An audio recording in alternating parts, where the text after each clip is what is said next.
ایک بات تو یاد رکھیے کہ اہل بیت ہم سے اتنی محبت کرتے ہیں، اس میں کوئی شک و تردید نہیں ہونی چاہیے، کیونکہ محبت نہ ہوتی تو دیار کفر میں بھی اپنی محفلوں میں نہ بلاتے، محبت نہ ہوتی تو اتنا شعور نہ دیتے کہ ان مجلسوں میں۔ ابھی میں لندن میں تھا، ایک مومن نے اپنا واقعہ سنایا،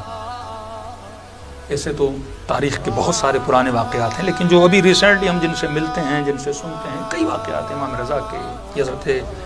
غازی عباس کا واقعہ سنا، حی و حاضر ہیں، زندہ ہیں،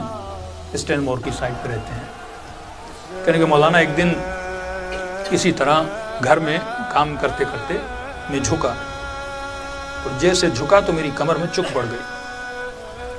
بالکل مجھ سے اٹھا نہ جائے۔ ڈاکٹر کے پاس گئے تو ایک ہڈی ہوتی ہے L4 L5، انہوں نے کہا کہ وہ بیچ میں خشک ہو گئی ہے، فاصلہ آ گیا، لہٰذا ابھی آپ کی کمر کبھی سیدھی نہیں ہو سکتی، ہم کچھ آپریشنز کریں گے۔ کہتے مولانا 2.5 سے 3 سال تک میری کمر ایسے جھکی رہی، میں کھڑا نہیں ہو سکتا تھا، اور کبھی کبھی مجھے کئی گھنٹوں سوچنا پڑتا تھا کہ بستر پہ میں کروٹ کیسے دوں، اور وہ درد اتنا شدید ہوتا تھا کہ میری چیخیں ہمسایوں کو سنائی دیتی تھی، ہمسایہ ایمبولنس کو فون کرتے تھے اور گھر پہ ایمبولنس آتی تھی۔ یعنی ایک ایسا درد، ایک ایسی تکلیف سے میں دوچار تھا کہ میں بتا نہیں سکتا، اور ڈاکٹرز نے کہا اگر آپریشن کریں گے تو چانسز ہیں 40%، یا کمپلیٹلی آپ پیرالائز ہو جاؤ گے یا شاید آپ ٹھیک ہو جاؤ۔ کہتا ہے وہ فارم بھی میں نے سائن کیا۔ اب 2.5 سال ایک بندہ سوچیں رکوع کی حالت میں، 2.5 سال کمل سوکھ جاتی ہے وہیں پہ انسان کی، چلا نہ جائے، سویا نہ جائے، کروٹ بدلی نہ جائے، کھانا کیسے کھائے، واش روم کی تکلیف ہے، وہ ساری تکلیف اپنی جگہ۔ کہ ایسے ہی کسی نے کہا کہ اب آپریشن سے پہلے ایک زیارت کربلا ہو، میں نے کہا چلا جاؤں، کیونکہ پتہ نہیں اس کے بعد میں زندہ بھی رہوں کہ نہیں رہوں۔ اب کہہ رہا اس نیت سے نہیں گیا کہ شفا لینے جاؤں، اس نیت سے گیا کہ اہل بیت کا آخری دیدار کر لوں، اور اگر مر گیا تو قبر میں اللہ ان کی مجھے شفاعت عطا کرے۔ کہتا ہے اس طرح غازی عباس کے حرم میں گیا، ڈیلی جاتا تھا، رات کو دعائیں کرتا تھا، اسی طرح جھک کے جس طرح آدمی جاتا ہے رکوع کی حالت میں، ڈیلی جاؤں اور ڈیلی آؤں۔ کہتا ہے ایک دن رات کا وقت تھا، حرم میں بالکل رش نہیں تھا، میں حضرت عباس کی جو زری ہے اس کو بوسہ دے رہا تھا اور اپنے آخرت کے لیے دعائیں کر رہا تھا۔ کہتے وہاں پہ ایک عربی لباس میں ایک عرب آیا، قدابر عرب، اور پرانے زمانے کے جو کوٹ ہوتے ہیں اور کپڑے ہوتے ہیں جو عربوں نے پہنے ہوتے ہیں، جو خدام آپ نے دیکھے ہوں گے خاص طریقے کپڑے پہنتے ہیں، وہ میری طرف آیا اور کہنے لگا کہ ظاہر، اب دیکھا کمر میری جھکی ہوئی ہے، کہ اپنی کمر کو حضرت عباس کی زری سے مس کر۔ اب آپ کو پتا ہے کہ پاکستانیوں میں ادب بہت زیادہ ہوتا ہے، عقیدے کے اعتبار سے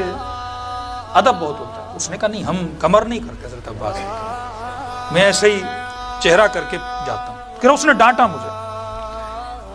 کہ تجھے تکلیف ہے اپنی کمر کو زری سے مس کرو۔ تو میں نے دیکھا کہ وہ کیا کر رہا تھا، کبھی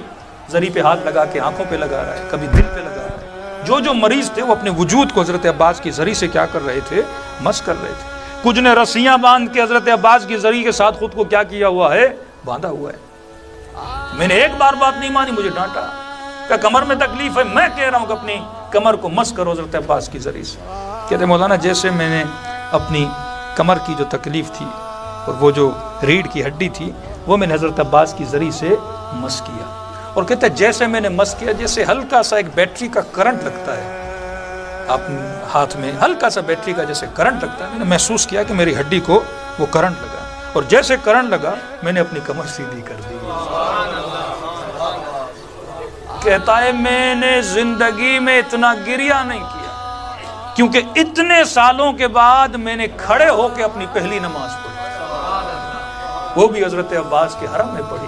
کہتا مجھے یقین نہیں آیا، اب میں نمازیں ختم ہی نہ کروں، کیونکہ اتنے سالوں کے بعد، سمجھو 2.5-3 سال کے بعد بندے کو کھڑے ہو کے نماز پڑھنے کا موقع ملے۔ کہتا نماز پہ نماز پڑھے جاؤں، یہاں سے ہوٹل گیا، میرے چہرے پہ عجیب سی مسکراہٹ، اب ہوٹل والوں میں زائروں کو بھی نہیں پتا کہ میں مسکرا کیوں رہا ہوں، انہوں نے بھی محسوس نہیں کیا کہ بندہ کمر جھکا کے گیا تھا اور کمر سیدھی کر کے واپس آیا ہے۔ کہہ رہا ہوٹل کے 7ویں منزل پہ جاؤں، اپنے بیگ لے کے نیچے آؤں، پھر اوپر جاؤں، میں اپنا چیک اپ کر رہا تھا، اگر شفا ملی ہے تو پھر میری وہ بار بار کہیں کہ کہیں کمر میں وہ نہ ہو جائے۔ میں نے کہا آپ نے کچھ محسوس نہیں کیا؟ پہلے تو میں اوپر تک بھی نہیں جاتا تھا۔ وہ سارے پریشان ہو گئے، ارے تمہاری کمر کیسی سیدھی ہو گئی؟ میں نے کہا اس در پہ جو آتا ہے اسے بعض شفا دے کے واپس بھیج دیتے ہیں۔